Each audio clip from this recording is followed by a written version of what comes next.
আজকের আলোচনা বিষয় হচ্ছে মধ্যযুগ কাকে বলে, আধুনিক যুগ কাকে বলে, কেন আমরা এই যুগটাকে আধুনিক যুগ বলবো নাকি দাজ্জালের যুগ বলবো, আর কেন কেন আমরা মধ্যযুগটাকেই সবচেয়ে শ্রেষ্ঠ যুগ বলবো, বললে কেন বলবো।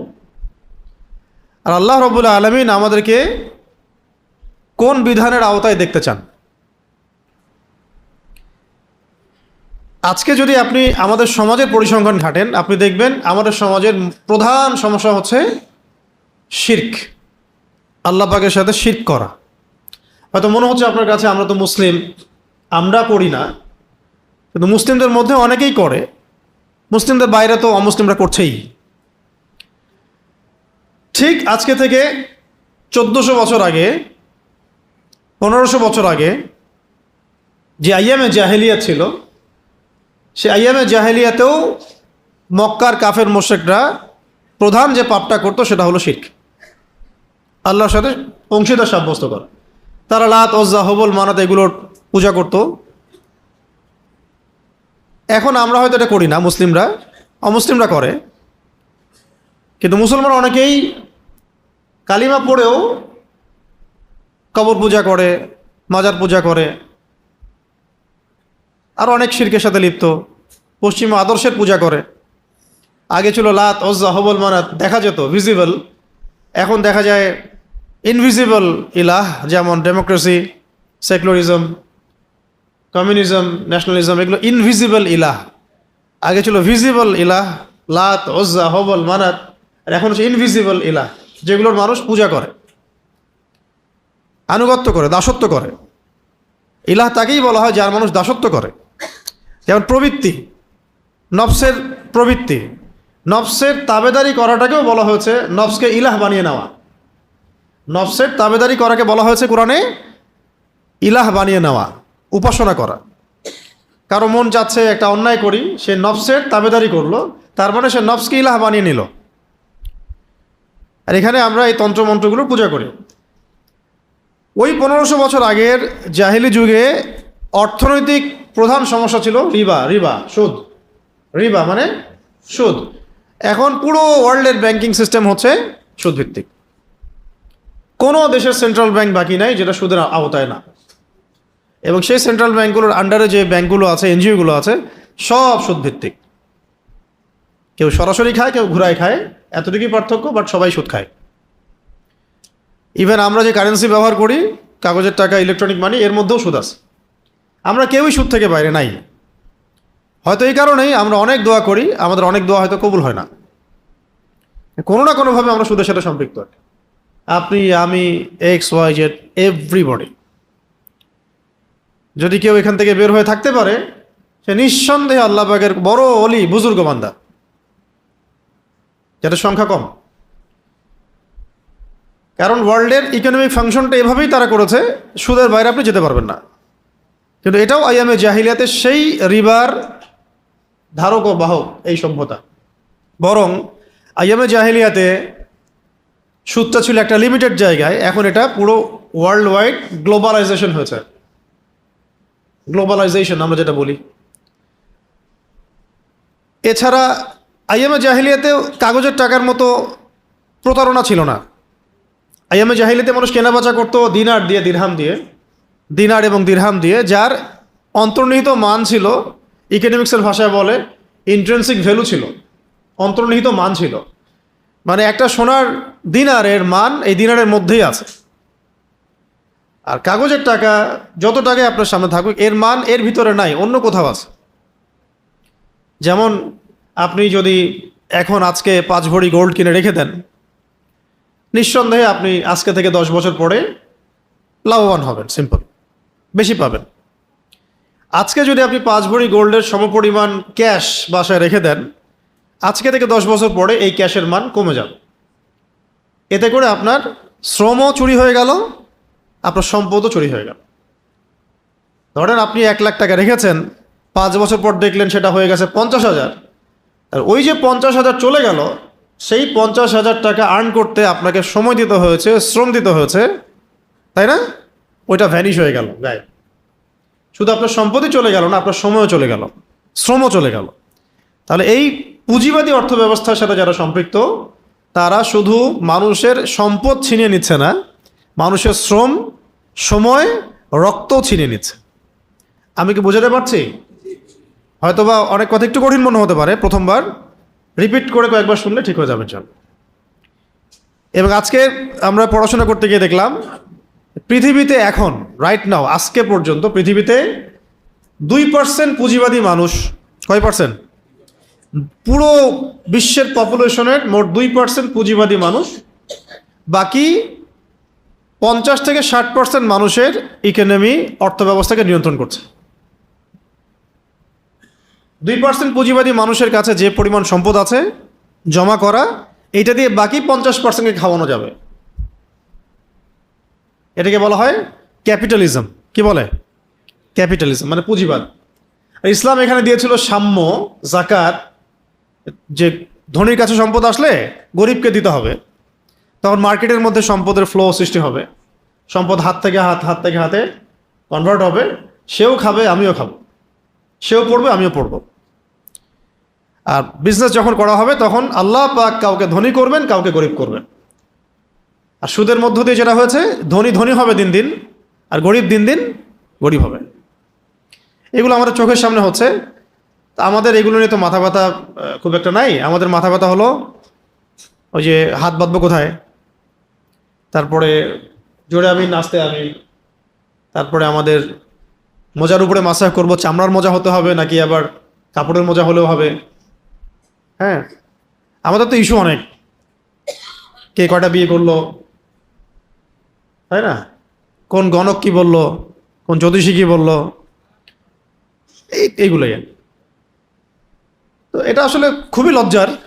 জাতিগতভাবে আমরা কেন জানি এইরকম, এটা আমাদের জন্য লজ্জার যে মূল জায়গাটার দিকে ফোকাস না করে আমরা পড়ে থাকি ডালপালা নিয়ে।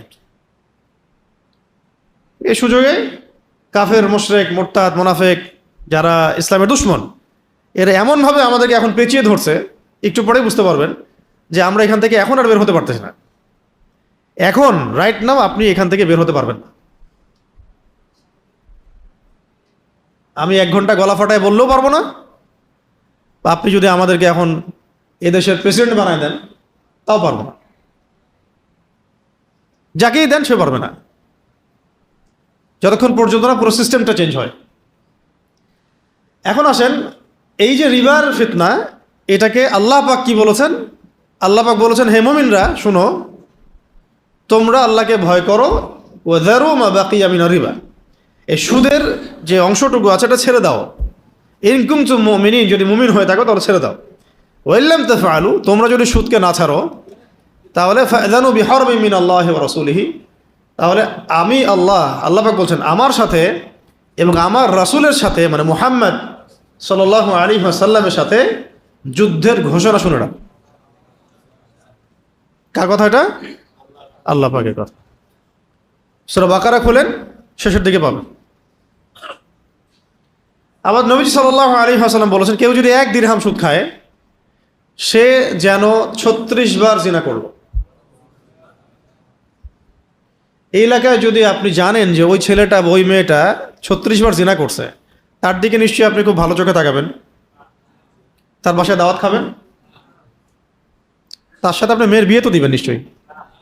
কিন্তু বাস্তবতা তো হচ্ছে ব্যাংকার দেখলে বিয়ে দিতে খুব মন চায় আপনাদের, তাই না? এটা বাস্তবতা। আর দিনদার ছেলে ফিরায় দেন, তোর তো কিছু নাই, টাকা নাই, পয়সা নাই, আমার মেয়েকে খাওয়াবে কি, ভাগ এখান থেকে, নাকি? আপনার এরকম না? আরো আছে, আরো ডেঞ্জারাস কথা হচ্ছে, নবী সাল্লাল্লাহু আলাইহি ওয়াসাল্লাম বলেছেন, নবীর নাম আসলে কি পড়বো? তিনি বলেছেন সুদের পাপের 70টা শাখা আছে, তার সবচেয়ে নিচু শাখা হচ্ছে নিজের মাকে বিয়ে করা। আরো বলেছেন তিনি সাল্লাল্লাহু আলাইহি ওয়াসাল্লাম, 4 শ্রেণীর মানুষকে আমি অভিশাপ দিলাম। কি দিলেন? অভিশাপ, লাআনা। যে সুদ খায়, যে সুদ দেয়, যে সাক্ষী থাকে, যে লিখে রাখে। যে খায়, যে দেয়, সাক্ষী থাকে, লিখে রাখে। ধরেন এখানে একটা পতিতালয় আছে, নাউজুবিল্লাহ, ধরেন একটা এলাকায় আছে, আছে তো অনেক জায়গাতেই, বাংলাদেশে তো আছেই, এবং এগুলো তো আবার কোনো সমস্যা না। সমস্যা হচ্ছে পুরুষ মানুষ যদি দুইটা বিয়ে করে তাহলে সমস্যা। পতিতালয়ে কোনো প্রবলেম না। 20 বছরের একটা ছেলে যদি বিয়ে করে তাহলে সমস্যা, 17 বছর একটা মেয়ে যদি বিয়ে করে তাহলে সমস্যা। 17 বছরের মেয়ে 10 বার জিনা করলে কোনো সমস্যা নাই, 20 বছরের ছেলে 10 বার জিনা করলে কোনো সমস্যা নাই।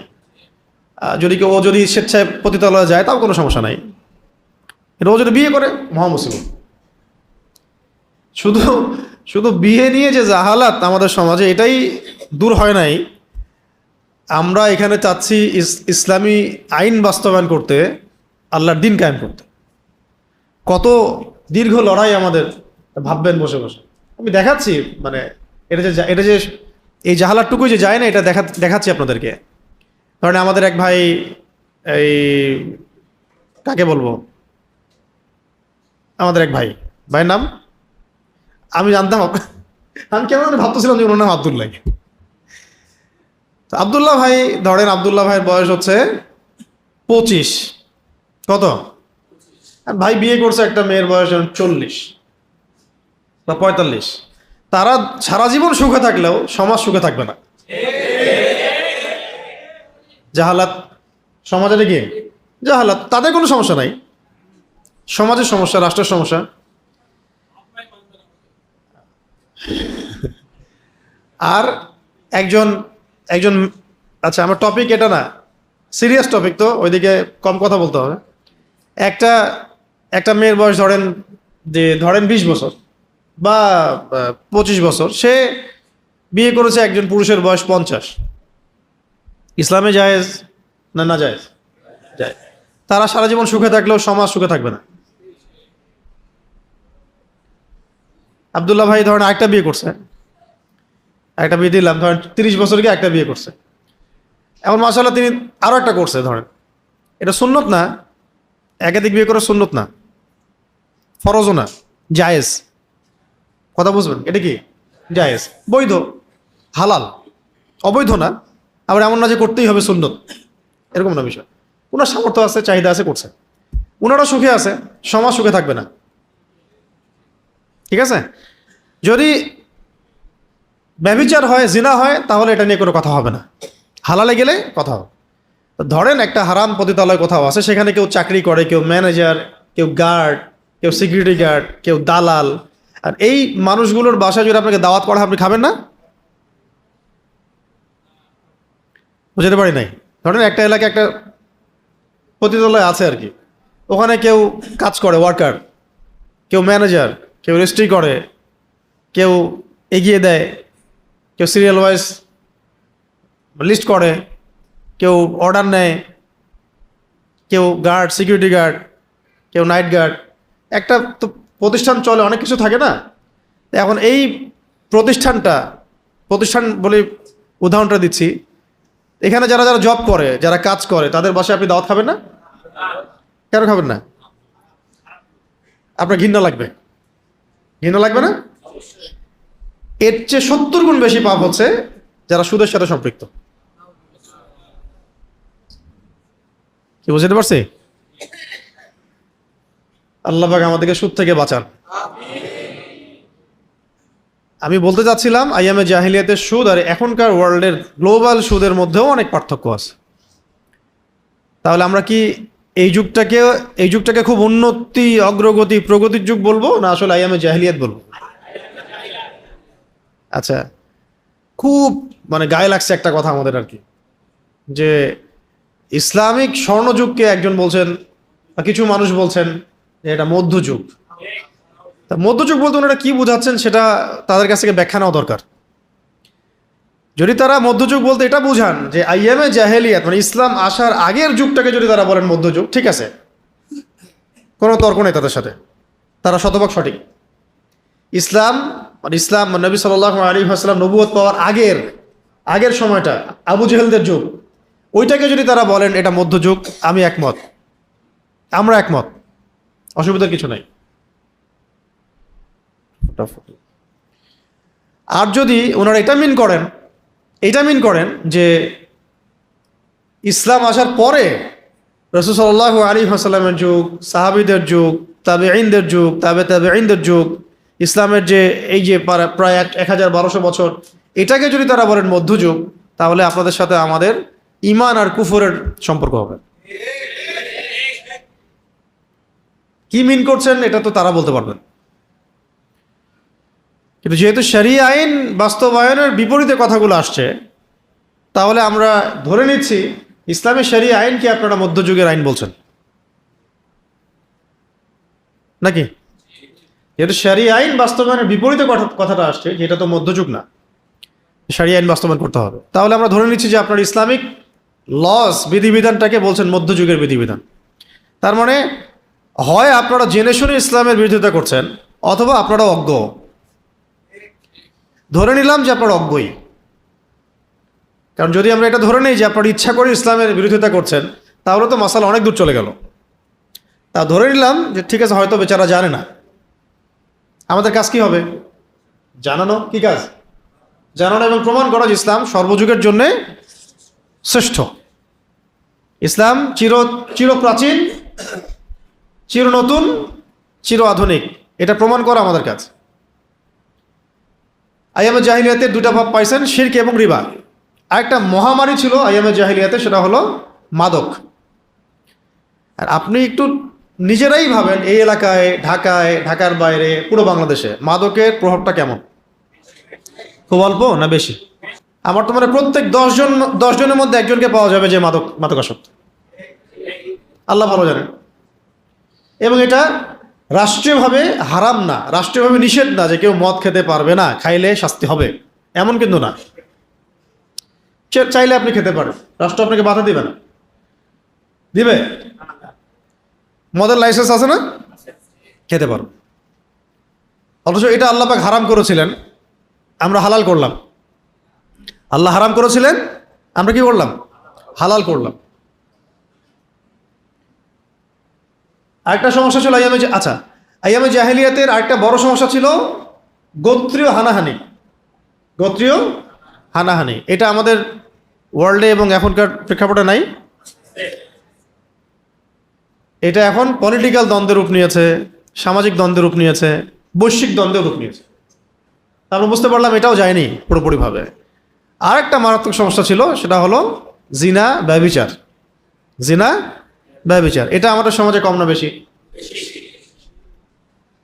যে চাচাদের দাড়ি পেকে গেছে, তাদের সময় যতটা ছিল না, এখন তার চেয়ে 10 গুণ, 20 গুণ, 30 গুণ বেশি। বেশি না? এগুলো কমন, এগুলো আইয়ামে জাহিলিয়াতেও ছিল, এখন তো মহামারী। এছাড়াও আইয়ামে জাহিলিয়াতে এমন কিছু ছিল না যেটা এখনকার যুগে আছে। এগুলো ছাড়াও আইয়ামে জাহিলিয়াতেও এমন কিছু ছিল না যেগুলো এখনকার যুগে বিদ্যমান। যেমন পর্নোগ্রাফি। আইয়ামে জাহিলিয়াতে কোনো পর্নোগ্রাফি ছিল না। যে যুগটাকে আপনি সবচেয়ে বর্বর বলছেন, সবচেয়ে জঘন্য বলছেন, ওই যুগটাতেও পর্নোগ্রাফির মতো মারাত্মক অভিশাপ ছিল না। ছিল না। মানে জিনাকে ভিডিও করে সারা ওয়ার্ল্ডে ব্যবসা করা, বাণিজ্য করা, এটা কখনো ছিল না। এটা একটা ইন্ডাস্ট্রি, যেমন ফিল্ম ইন্ডাস্ট্রিজ, তারপরে স্পোর্টস ইন্ডাস্ট্রিজ, কর্পোরেট সেকশনগুলো যেভাবে ইন্ডাস্ট্রি করে তুলেছে, এরকম একটা ইন্ডাস্ট্রির নাম হলো পর্ন ইন্ডাস্ট্রি। এখানে যারা কাজ করে সবাই অভিনেতা, অ্যাক্ট্রেস। এমন না যে বিষয়টা রিয়েল, বিষয়টা ফেক। শুটিং করা হয়, শ্যুট করে, এবং এটাকে এমনভাবে উপস্থাপন করে তারা যে মানুষের ভিতরে এটার মানসিকভাবে তাকে অসুস্থ করে ফেলা আর কি। যেটাতে এডিক্টেড হয়ে যাবে, সে এর মধ্যে মাদকের মতো পথ হারায় ফেলবে সে। এবং এই যে শিশু ধর্ষণ ইত্যাদি যে শব্দগুলো আসছে না, এটা তো সবাই বুঝি যে এটা তো আসলে বাস্তবিক না, পসিবল না। একটা মানুষের মধ্যে এরকম চাহিদা কীভাবে আসতে পারে? এটার মূল কারণ হচ্ছে মাদক এবং পর্নোগ্রাফি। সে মাদক গ্রহণ করার পরে এই মানুষগুলো আর মানুষ থাকে না, আর পর্ন এডিক্টেড হওয়ার পরে সে হিতাহিত জ্ঞান হারায় ফেলে যে সে কার সাথে কি করতে হবে। এই পর্ন এডিক্টেড একটা মানুষ, সে শুধু শিশু না, পশুর সাথেও জেনা করতে পারে, এটাও করতে পারে। অবাক হওয়ার কিছু নেই। তার মানে বুঝলাম সব এই মানে ইবলিসের এজেন্ট, এর একই সূত্রে গাঁথা। এবং একটু পরে আপনাদেরকে বলবো যে এর পিছনে মাস্টারমাইন্ড হচ্ছে দাজ্জাল। এগুলোর পিছনের মাস্টারমাইন্ডটা হচ্ছে দাজ্জাল। দাজ্জাল এবং তার অনুসারী যারা, এরা ওয়ার্ল্ডকে শাসন করতে চায়, এই জন্য তারা ওয়ার্ল্ডটাকে তাদের মতো করে সাজানোর চেষ্টা করেছে বিগত প্রায় 100-200 বছর থেকে। এবং তারা নতুন ওয়ার্ল্ড অর্ডার নিয়ে আসছে, যার মধ্যে মানব জাতিকে তারা নিয়ে আসছে জোর করে। এখান থেকে বের হওয়ার রাস্তা একটাই, সেটা হলো নবী সাল্লাল্লাহু আলাইহি ওয়াসাল্লামের সিরাত। সিরাত ছাড়া বের হতে পারবেন না। সিরাত, ইসলাম, কোরআন, সুন্নাহ, এর বাইরে মানবতার মুক্তির কোনো রাস্তা নাই, কোনো রাস্তা নাই। আইয়ামে জাহিলিয়াতে পর্নোগ্রাফি ছিল না, এখন সারা ওয়ার্ল্ড ওয়াইড, এবং এটাই হচ্ছে এই পাপগুলোর মূল কারণ। পর্ন সাইটগুলো বন্ধ না করলে রেপ বন্ধ হবে না, সেটা যে কোনো মাদ্রাসায় হোক, স্কুলে হোক, আর কলেজে হোক, কোনো জায়গায় বন্ধ হবে না। আপনাদের প্রশ্ন আসতে পারে যে এটা তো অনেক মাদ্রাসারও ঘটনা এমন। হ্যাঁ, হতে পারে। দেখেন, মাদ্রাসায় যারা এগুলোর সাথে সম্পৃক্ত হয়েছে তাদের সাথে পর্নোগ্রাফি সম্পর্ক আছে। সে পর্ন এডিক্টেড, এই কারণে সে মাদ্রাসাতেও এই কাজটা করছে। মাদ্রাসায় যে পড়ে সে কি মানে জৈবিক চাহিদা মুক্ত না, এবং সে হয়তো পর্ন এডিক্টেড, আস্তে আস্তে সে ওইটি কাজটা সামনে যাকে পাইছে তার সাথে করে ফেলছে। এটা বন্ধ করাটা জরুরি কাজ ছিল। এটা না বন্ধ করতে পারলে, সাইটগুলো বন্ধ না করতে পারলে এটা কখনোই বন্ধ হবে না। তারপরে মাদক, উন্মুক্ত মাদক রেখে দিলে মানুষ মাদক খাবে, হিতাহিত জ্ঞান হারায় ফেলবে, তখন যে কোনো পাপ সে করতে পারে। প্রবলেম একটা না, প্রবলেম এখানে অনেক। মাদক problem, pornography problem, free mixing problem, আইন না থাকা প্রবলেম, আইন বাস্তবায়ন না হওয়া প্রবলেম, দৃষ্টান্তমূলক শাস্তি বাস্তবায়ন না হওয়া প্রবলেম, অনেক প্রবলেম। এরপরে সামাজিক সচেতনতা আছে, আমাদেরও অনেক গাফেলতি আছে। সব কিছু মিলিয়েই সমস্যার গোড়া হচ্ছে আমরা পরিপূর্ণ ইসলামী শরিয়ার মধ্যে আসতেছি না। সমস্যা একটা ডালপালা নাড়াচাড়া করে সমাধান হবে না। যদি আগামী 7 দিনের মধ্যে এই ঘটনাটার, সাম্প্রতিক ঘটনার বিচার হয়ও, তার মানে এই না যে প্রবলেম সলভ হয়ে গেছে, বরং একটা প্রবলেমের সাময়িক সলিউশন আপনি দিয়েছেন। এরকম প্রবলেম বাংলাদেশে গ্রামে গ্রামে, শহরে শহরে আরও বহু আছে। এমন অনেক কিছু আমরা ভুলেও গেছি, অনেক কিছু আমরা জানিও না, অনেক কিছু মিডিয়াতে আসেই নাই, তাই না? এটা এত হাইলাইট হচ্ছে কেন? কারণ তার বাবা বলেছে যে আমি তো জানি যে আপনারা বিচার করতে পারবেন না। এই কথাটা তাগুদের গায়ে লাগছে। কথাটা 100% সত্য। কথাটা কি 100% সত্য যে আপনাদের কোনো রেকর্ড নাই এগুলো বিচার করার। এটা গায়ে লেগে গেছে, মিডিয়াতে এটা ফলো করে প্রচার হয়ে গেছে। এর আগে মাগুরার ঘটনা ধামাচাপা পড়ে গেছে, পড়ছে না? এরকম আরও শত শত ঘটনা ধামাচাপা পড়ে গেছে। হাদি ভাই গায়েব হয়ে নাই, ইস্যু নাই। আমাদের ঢাকায় বিমান ক্র্যাশ হয়ে গেল একটা প্রতিষ্ঠানে, এতগুলো বাচ্চা মারা গেল, কোনো আলোচনা আছে? এরকম একটার পর একটা ইস্যু আসছে, ধামাচাপা পড়ে গেছে। তো এটা হাইলাইট হওয়ার কারণ হচ্ছে আঙ্গুল উঠানো, প্রতিবাদ করা যে আপনারা পারবেন না, আপনারা পারেন নাই, আপনারা ফেইলার। ওটা গায়ে লাগছে, একটু নাড়াচাড়া হচ্ছে। এটাও হয়তো 2-1 দিন পর ঠান্ডা হয়ে যাবে, কিন্তু সমস্যা সলভ হবে না। এই সমস্যা থেকে আমি, আপনি, আপনার মেয়ে, আমার মেয়ে, আমার বোন, আমার মা, আমরা তো সেফ থাকতে পারবো না। কারণ সমস্যার শেকড়ে আমরা হাত দিচ্ছি না। শেকড়ে হাত দেওয়ার জন্য যে ওহির বিধান দরকার, যে দিন দরকার, যে আদর্শ দরকার, যে আইন দরকার, যে শরিয়া দরকার, এখানে আমরা আসছি না। আসছি না কেন? কারণ আমরা নিজেরাই চাই না যে আল্লাহর জমিনে শরিয়া আইন কায়েম হোক। শরিয়া আইন কায়েম হলে তো আমি সুদ খাইতে পারবো না, আমি তখন মদ খাইতে পারবো না, চুরি করতে পারবো না, পতিতালয়ে যেতে পারবো না, মদ খাইতে পারবো না, বারে যেতে পারবো না। আমাকে পর্দা করতে হবে, নামাজ পড়তে হবে, ইসলামী আইনে আসতে হবে। চুরি করলে হাত কেটে ফেলবে, মদ খাইলে বেত্রাঘাত করবে, জিনা করলে বেত্রাঘাত করবে, ডাকাতি করলে একদিকের হাত কেটে ফেলবে, একদিকের পা কেটে ফেলবে, খুন করলে কেসাস করবে, ধর্ষণ করলে প্রকাশ্যে গুলি করে মৃত্যুদণ্ড দিয়ে দিবে একদম। আমরা তো নিজেরাই চাই না যে শরিয়া আইন বাস্তবায়ন হোক, কারণ আমরা তো পাপ করতে পারবো না। শরিয়া আইন হয়ে গেলে, শরিয়া আইন হয়ে গেলে আমরা তো নিজেরাই পাপ করতে পারবো না। মানুষ পাপের এক্সেসের জন্যই শরিয়া আইন চায় না আমাদের দেশে। কারণ আমরা এমন ইসলাম চাই যেটা একটু সুইট সুইট ইসলাম, মিষ্টি মিষ্টি। আর আমরা একটু ইসলাম পালন করব, আবার একটু অন্যায় করব, আবার একটু সুবিধা মতো কিছু ইসলামী বিধান পালন করব, আবার নিজে যেটা পারি না সেটা ইগনোর করব, এইভাবে চাই আমরা। আমরা আনুষ্ঠানিক ইসলাম চাই, পরিপূর্ণ ইসলাম চাই না। এই জন্য আল্লাহ পাকের পক্ষ থেকে এই যে সিচুয়েশনগুলা, এগুলো আমাদের উপরে গজব, আযাব, জিল্লাতি, এগুলো আমাদের উপর জিল্লতি, আযাব, গজব। এবং আপনারা ভাববেন না যে এটা শেষ হয়ে গেছে, ভাববেন না যে এটা শেষ, দরকার নেই। আপনারা ভাববেন না যে এটাই শেষ ঘটনা, হতেই থাকবে যতদিন পর্যন্ত না এই নেশন পরিপূর্ণ শরিয়া আইন দ্বারা পরিচালিত হয়। আর বলবেন যে, অনেকে বলবে যে এটাই কি একমাত্র সমাধান? শরিয়া আইন বাস্তবায়ন করাটাই একমাত্র সমাধান না, যাদের উপরে বাস্তবায়ন করব সেই মানুষগুলোকে আল্লাহর পথে নিয়ে আসাটাই সমাধান। দাওয়াতও চলবে, ইসলাহ চলবে, সংস্কার চলবে, তাসকিয়া চলবে, আবার আইনও থাকবে। তখন দেখা যাবে সব কিছু মিলিয়ে সমাজটা সুন্দর হবে। এটা নবী সাল্লাল্লাহু আলাইহি ওয়াসাল্লামের দেখানো পথ পদ্ধতি। আমাদের নবীজি কি শুধু আইনই বাস্তবায়ন করেছেন? মানুষকে দাওয়াত দেন নাই, ইসলাহ করেন নাই, বুঝান নাই? বুঝিয়েছেন, দাওয়াত দিয়েছেন, কাছে টেনেছেন, চিকিৎসকের মতো কাজ করেছেন। পরে যখন ক্যান্সার হয়েছে তখন অস্ত্রোপচারও করেছেন। যেখানে ক্যান্সার সেখানে কি করছেন? অস্ত্রোপচারও করেছেন। ওটা হলো ইসলামে হুদুদ, কিসাস এবং জিহাদ। এবার আইয়ামে জাহিলিয়াতে আপনি ট্রান্সজেন্ডার পাবেন না। আমি বলেছিলাম আইয়ামে জাহিলিয়াতে এমন কিছু নাই যেটা এখনকার যুগে আছে। আইয়ামে জাহিলিয়াতে কি নাই? ট্রান্সজেন্ডার নাই। আপনার সমাজে আছে, আমাদের সমাজে আছে। আইয়ামে জাহিলিয়াতে বিয়ে কেন্দ্রিক একটা জাহালাত ছিল না। 12 বছরের, 15 বছরের, 18 বছরের কোনো নারী বিয়ে করলে কেউ বলতো না যে সে বাল্যবিবাহ করছে। কমন ছিল ওই সময়।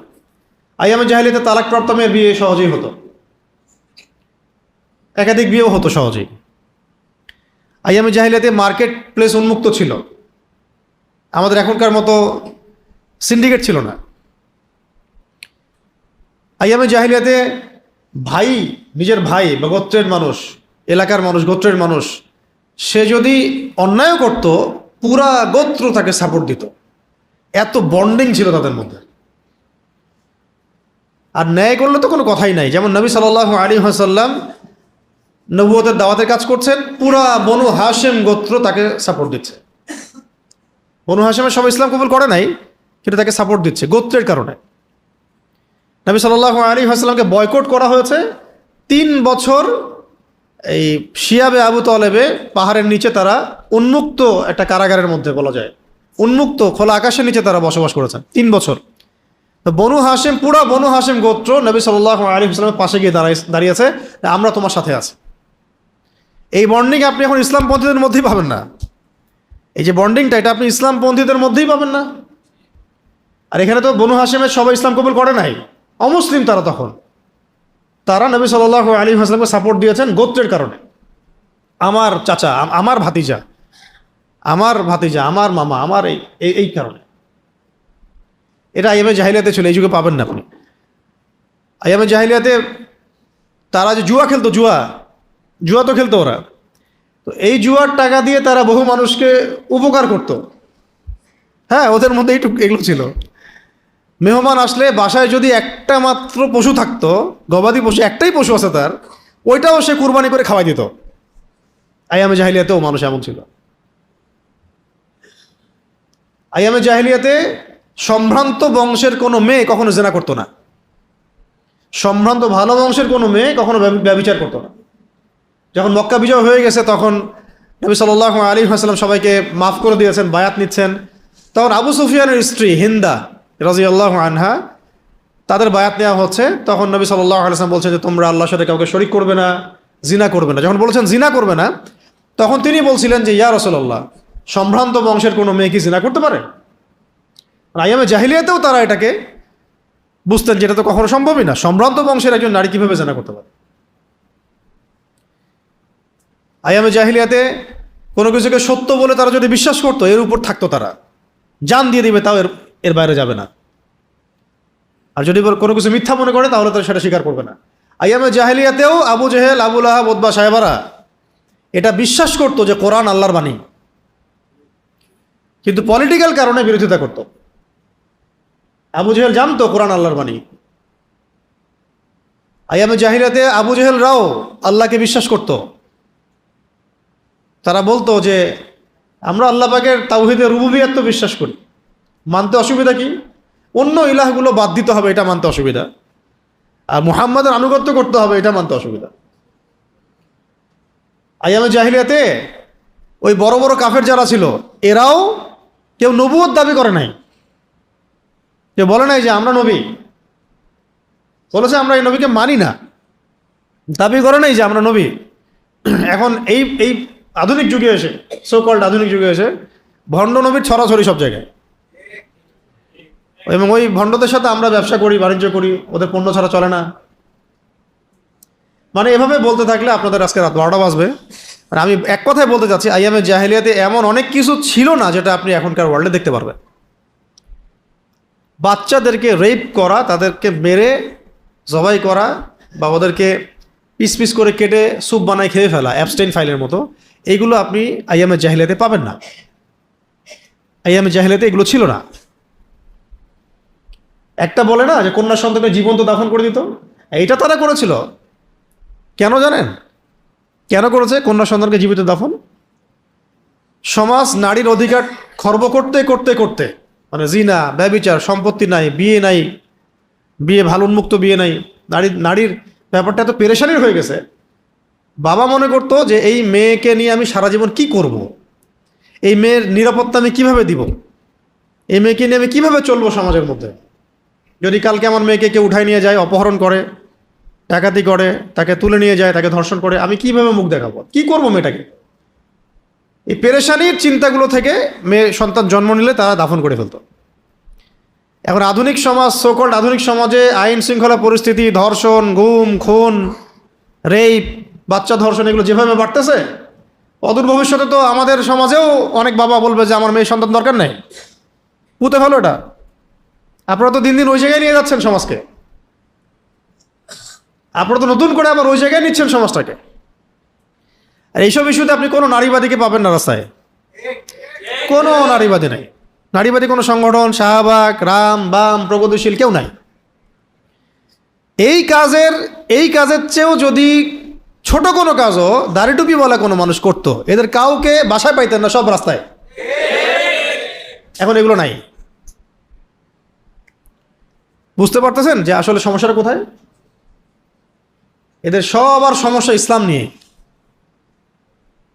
এরা এরা ইচ্ছায় বা অনিচ্ছায় এরা সবাই দাজ্জালের অনুসারী হয়ে গেছে।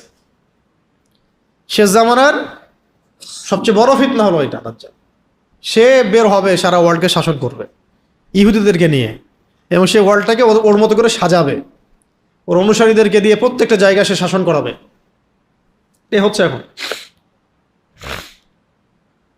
এইরকম একটা সমাজে, যেটা কথা আমি বললাম যে আমি জাহিলিয়াতের মধ্যে, এমন একটা সমাজে নবী সাল্লাল্লাহু আলাইহি ওয়াসাল্লাম যখন বেড়ে উঠতেছেন, তিনি নিজে কখনো কোনো পাপের সাথে সম্পৃক্ত হন নাই।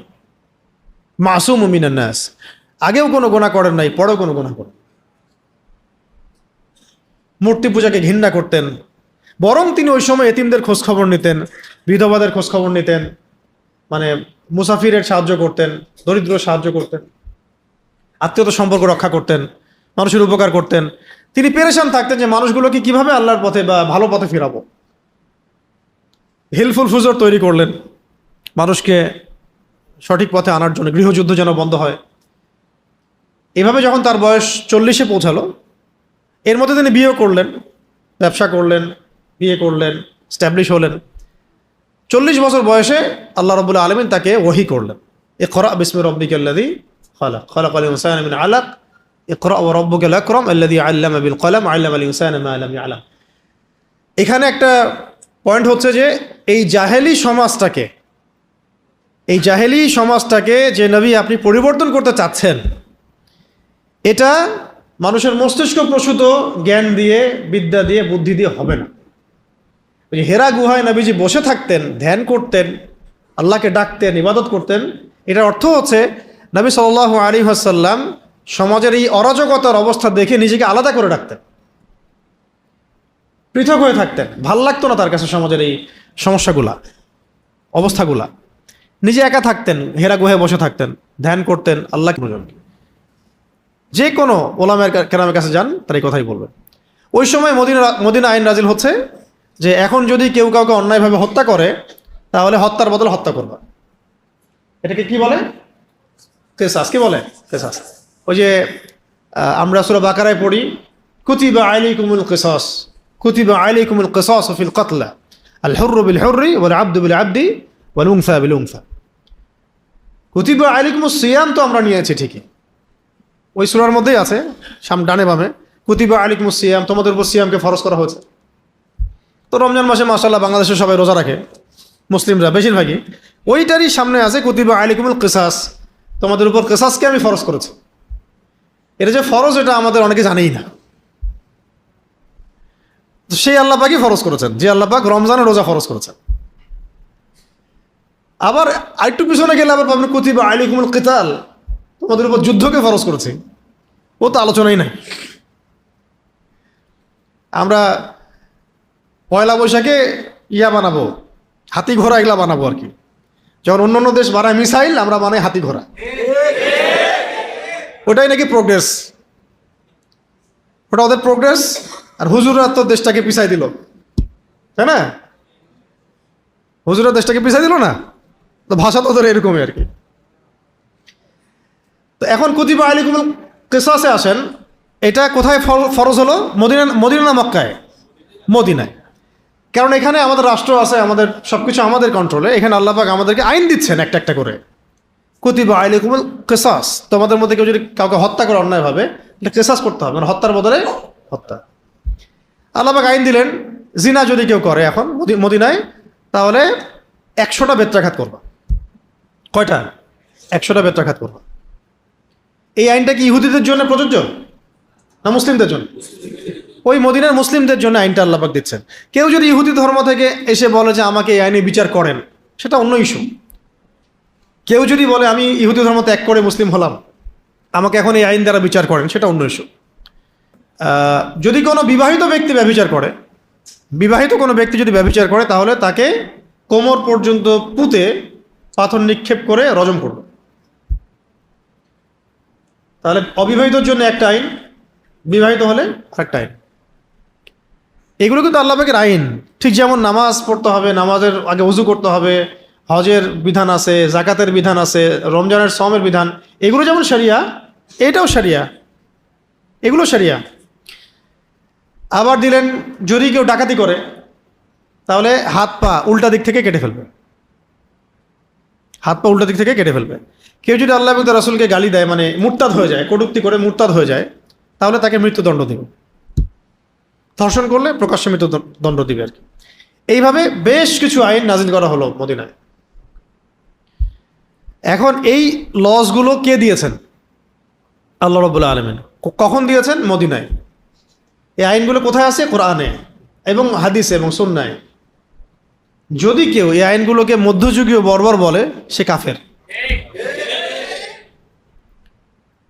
যদি না জেনে বলে, জানি না, কোনো কিছু জানে না, পড়াশোনা করে নাই, না জানে, বুঝে না, তাহলে তাকে সুযোগ দিতে হবে যে আপনি কি জানেন যে ইসলামের এই কথাগুলো বলা কুফরি?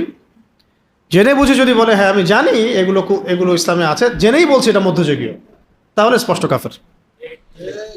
আর যদি বলে আমি জানতাম না ইসলামে এগুলো আছে, আমি পড়ি নাই, এখন জানলাম, তওবা করে ফিরে আসলাম, তাহলে আল্লাহ পাক সুযোগ দিবেন তওবার।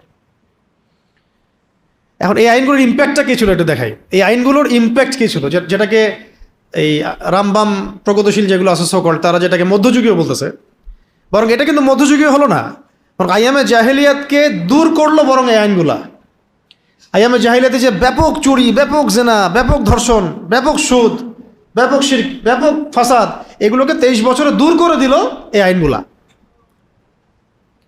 কিভাবে দূর করে দিল? এই আইনের আগে মানুষকে তৈরি করা হলো ইমানের দাওয়াত দিয়ে, আকিদার দাওয়াত দিয়ে, ইসলামের দাওয়াত দিয়ে, পরকালের চেতনায় উদ্বুদ্ধ করে আল্লাহর কাছে ফিরে আসো, আমাদেরকে আল্লাহর কাছে জবাব দিতে হবে, কবর আছে, মিজান আছে, পুলসিরাত আছে, কেয়ামত আছে। মানুষ ইন্টারনালি পরিবর্তন হতে শুরু করলো। যখন মানুষ পরিবর্তন হতে হতে এমন একটা জায়গায় আসলো যে তারা যে কোনো আইন মানতে প্রস্তুত আল্লাহ পাকের পক্ষ থেকে, তখন বিধানগুলো আসা শুরু করলো। শুরুতে কিন্তু বিধান চাপিয়ে দেওয়া হয় নাই। আগে মানুষের আকিদা আমল সংস্কার করা হয়েছে যে মানুষ এগুলো মানার মতো যোগ্য কিনা। শুরুতেই বলা হয়নি মদ ছেড়ে দাও, প্রথমে বলা হচ্ছে মদের মধ্যে উপকারিতা আছে কিছু, ক্ষতি বেশি। হ্যাঁ, তারপরে বলা হলো যে মদ খেয়ে তোমরা নামাজের ধার কাছে এসো না। ধাপে ধাপে চতুর্থ ধাপে গিয়ে বলা হলো মদ হারাম। মানে একটা নেশনকে আগে তৈরি করা, শরিয়া বিধান মানার ব্যাপারে উদ্বুদ্ধ করা, এটাই হচ্ছে আমাদের কাজ বাংলার মাটিতে। কারণ বাংলাদেশের মানুষ আল্লাহকে মহব্বত করে, রাসূলকে মহব্বত করে, দিনকে ভালোবাসে, কিন্তু এখন তারা কি শরিয়া আইন মানার জন্য প্রস্তুত কিনা, ওই জায়গায় নিয়ে যেতে হবে আগে। এখন যেমন সবাই বলতেছে না যে এইসব আইন দিয়ে কোনো কাজ হবে না, এখন বলতেছে না যে শরিয়া আইন অনুযায়ী বাস্তবায়ন করেন, ফয়সালা করেন। এই আগুন থামাইতে পারবেন না তো আপনারা। মানুষকে মানে আলেমদেরকে জেল দিয়ে মানুষকে মাইনাস করে ফেলে এই জেনারেশনের মধ্যে আগুন থামাইতে পারবেন না। এভাবে এভাবে আস্তে আস্তে বেশিরভাগ মানুষই বলা শুরু করবে যে আমরা এইসব তন্ত্রমন্ত্র চাই না, আল্লাহর আইন চাই। এই দিন বেশি দূরে নাই, কিন্তু এই প্রত্যেকটা ঘটনাই একটা একটা করে আস্তে আস্তে মানুষের মধ্যে এটা উস্কে দিবে, আগুন আগুন স্ফুলিঙ্গ তৈরি করবে যে এগুলো বোগাস জিনিস, bogus economy, bogus political system, এগুলো দিয়ে আমাদের কোনো কাজ নাই। আমাদের কাছে কোরআন আছে, সুন্নাহ আছে, আল্লাহ আছেন, রাসূল আছেন, এই আইন দিয়ে আমরা চলবো। মানুষই বলবে ইনশাআল্লাহ কয়দিন পরে। মানুষকে দাওয়াতটা দেওয়াই হচ্ছে আমাদের কাজ, এবং এটা যে সবচেয়ে আধুনিক সেটা তারা বুঝবে, এবং এটাতে কাজ হচ্ছে। কিভাবে এই আইনগুলো সমাজ চেঞ্জ করলো দেখেন, কয়েকটা এক্সাম্পল দিয়ে, মিসাল দিয়ে আমি শেষ করতেছি। একজন সাহাবী তিনি নবী সাল্লাল্লাহু আলাইহি ওয়াসাল্লামের কাছে এসে বললেন যে ইয়া রাসূলুল্লাহ, যে চুরি করেছে সে তো বনু মখজুম গোত্রের, বনু মখজুম গোত্রের মখজুমি নারী চুরি করেছে, এখন সম্ভ্রান্ত বংশের মেয়ে। আল্লাহ পাক তো বলেছেন হাত কেটে ফেলতে। কেউ বলার সাহস পাচ্ছে না নবী সাল্লাল্লাহু আলাইহি ওয়াসাল্লামকে যে এটার কোনো শিথিলতা আছে কিনা, ফাঁকফোকর আছে কিনা। তো সবাই পরামর্শ করে একটা কাজ করলো। ওসামা বিন যায়েদ রাদিয়াল্লাহু আনহু, তিনি নবী সাল্লাল্লাহু আলাইহি ওয়াসাল্লাম প্রিয় ভাজন, তো ওসামাকে দিয়ে বলানো যায় কিনা। তিনি হচ্ছে যায়েদ বিন হারেসা রাদিয়াল্লাহু আনহুর ছেলে। ওসামা বিন যায়েদ রাদিয়াল্লাহু আনহু, যায়েদ বিন হারেসা তায়েফের সাথী, ঠিক আছে। তো ওসামা বিন যায়েদ রাদিয়াল্লাহু আনহু এসে কোনোভাবে এটা একটু বলেই ফেলছেন, ইয়া রাসূলুল্লাহ তো বনু মখজুম গোত্রের মেয়ে। তখন নবী সাল্লাল্লাহু আলাইহি ওয়াসাল্লাম মানে রাগে চেহারা লাল হয়ে গেছেন। তিনি বলছেন যে তুমি সুপারিশ করতেছো আমার কাছে মখজুমি নারীর ব্যাপারে, আল্লাহ পাকের হদ সম্পর্কে তুমি আমাকে সুপারিশ করতেছো। জেনে রাখো যে আমার মেয়ে ফাতিমাও যদি চুরি করতো আমি তার হাত কেটে ফেলতাম।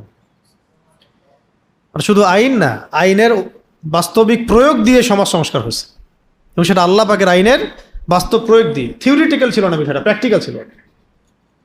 এবং এত ইনসাফ, এত ন্যায় ছিল যে আমার মেয়ে হলেও আমি এটা করব, আমার মেয়েও যদি চুরি করে আমি তার হাত কেটে ফেলবো।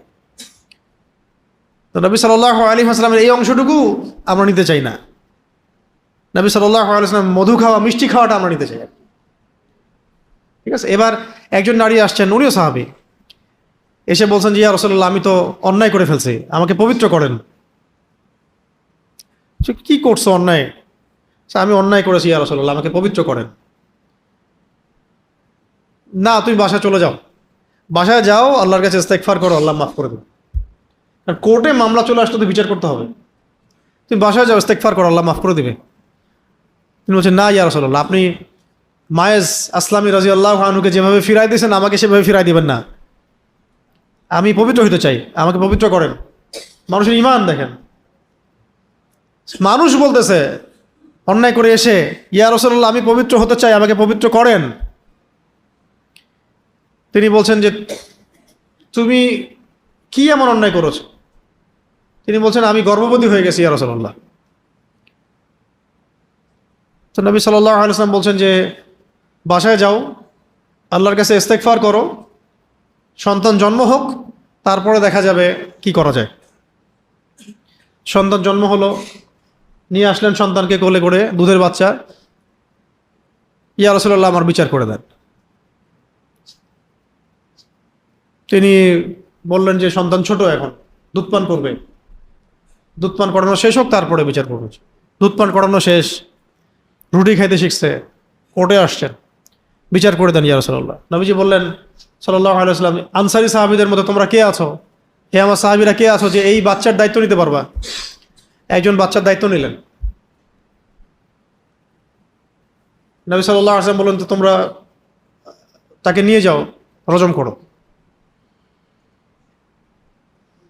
আইন থেকে ফিরলেন না, নিয়ে যাও, রজম করো। তাকে রজম করা হচ্ছে, পাথর নিক্ষেপ করে রজম করা হচ্ছে। রক্তের ফিনকি এসে কোনো একজন সাহাবীর কাপড়ে লেগেছিল। সেই সাহাবী একটু তির্যক মন্তব্য করেছিলেন। তির্যক মন্তব্য হয় না একটু, যে উনি জেনা করেছেন, ওই রক্ত আমার এখানে এসে লাগলো। এটা শুনে নবী সাল্লাল্লাহু আলাইহি ওয়াসাল্লাম বলেছিলেন যে তোমরা আমার সাহাবীকে ভালো মন্দ বলো না, গালি দিও না, তাচ্ছিল্য করো না। শুনে রাখো, এই নারী সাহাবী অন্যায় করার পরে যে পরিমাণ তওবা করেছেন, এই তওবা যদি পুরো মদিনার মধ্যে বন্টন করে দেওয়া হয়, কম হয়ে যাবে। বিচার হয়েছে এইভাবে নবী সাল্লাল্লাহু আলাইহি ওয়াসাল্লামের যুগে। ওমর রাদিয়াল্লাহু আনহুর যুগে মদ পান করেছেন, নিজের হাতে তিনি শাস্তি দিয়েছেন। 40 লাঠি থেকে 80 লাঠি বেত্রাঘাত নিয়ে গেছেন তিনি। নিজের আপনজনের মধ্যে একজন মদ পান করার পরেও ওমর রাদিয়াল্লাহু আনহু নিজের হাতে শাস্তি দিয়েছেন। সান্ত্বনার বাণী শুনে আসেন নাই খালি।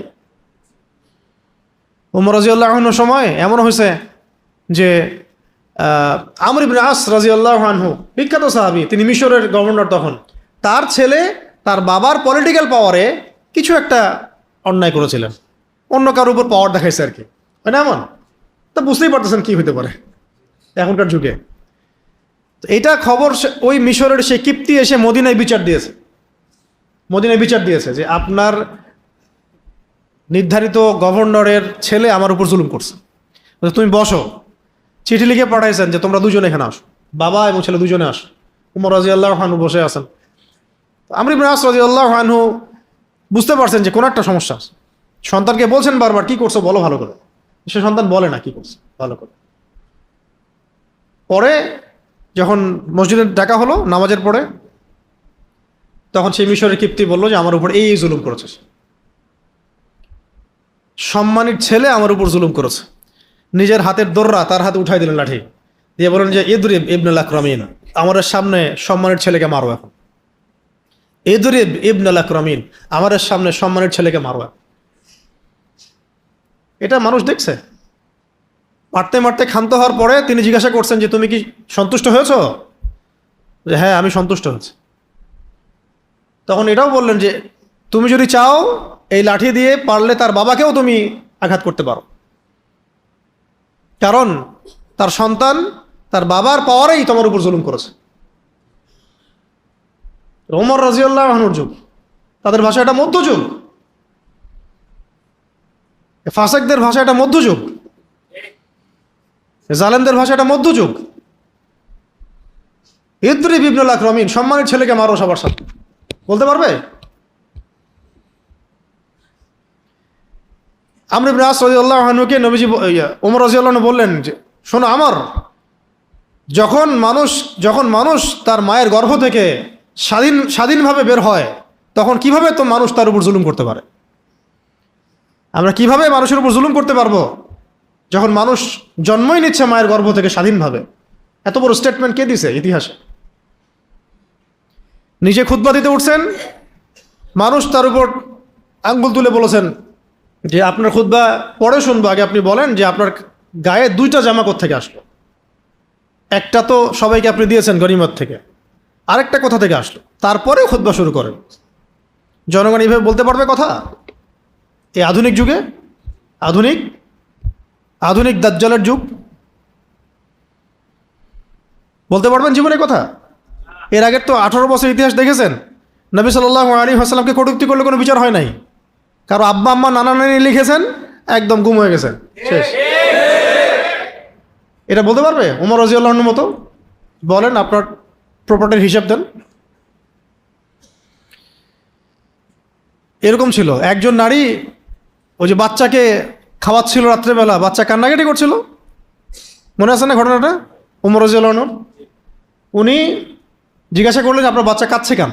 মা খালি বলছে এতটুকু যে হ্যাঁ, তা বাইনি ও বাইন ওমর, এটা আমার আর ওমরের মাঝখানের বিষয়, আমি ওমরের নামে তো বিচার দিব আল্লাহর কাছে। উনি বুঝতে পারেননি যে উনি আমিরুল মুমিনিন, রাত্রেবেলা ভেষ বদল করে তিনি ঘুরছিলেন। তো কি হয়েছে, কথা আমরা এখানে ক্ষুধার্ত অবস্থায় আছি। ওটা শুনে ওমর রাদিয়াল্লাহু আনহু নিজের পায়ে হেঁটে মদিনায় এসে কাঁধে করে বাইতুল মাল থেকে আটার বস্তা নিয়ে পায়ে হেঁটে হেঁটে গিয়ে ওই মহিলার বাসায় গিয়ে রান্না করে খাওয়াই দিয়ে আসতেন। এরা এটাকে বলে মধ্যযুগ। এই ইনসাফের যুগটাকে বলে কি? একটা মানুষ খুঁজে পাওয়া যায় নাই যে আপনার দুর্নীতি করতেছে, অন্যায় করতেছে। ইসলামিক কোর্টে বসায় দেওয়া হয়েছে আলী রাদিয়াল্লাহু আনহুকে। আলী রাদিয়াল্লাহু আনহু এসে বলল যে আমাকে এখান থেকে অপসারণ করে দেন। কেন? তো বিচারই তো আসে না, আমি কি কি বিচার করব? কোনো কেসই আসে না। আর আপনাকে আমি কেস দেখালাম শুরুতে, এই 6 মাসের কেস কতগুলো ঘটনা করছে। এটা মধ্যযুগ। আল্লাহ পাকের আইনের সুষ্ঠু প্রয়োগ ছিল, এবং আইন ছিল আল্লাহ পাকের পক্ষ থেকে। সেই ডিভাইন ল যখন সমাজের মানুষ মেনে নিয়েছে এবং সেই অনুযায়ী যখন খলিফা বা শাসক বিচার করেছে, তখন সমাজ প্রতিষ্ঠা হয়ে গেছে, শান্তি প্রতিষ্ঠা হয়ে গেছে। তখন সমাজে স্থায়ী শান্তি প্রতিষ্ঠা হয়ে গেছে, সমস্ত অন্যায় দুর্নীতি চলে গেছে। মানুষ জিনা করে এসে বলেছে আমি জিনা করছি, আমার বিচার করে দেন।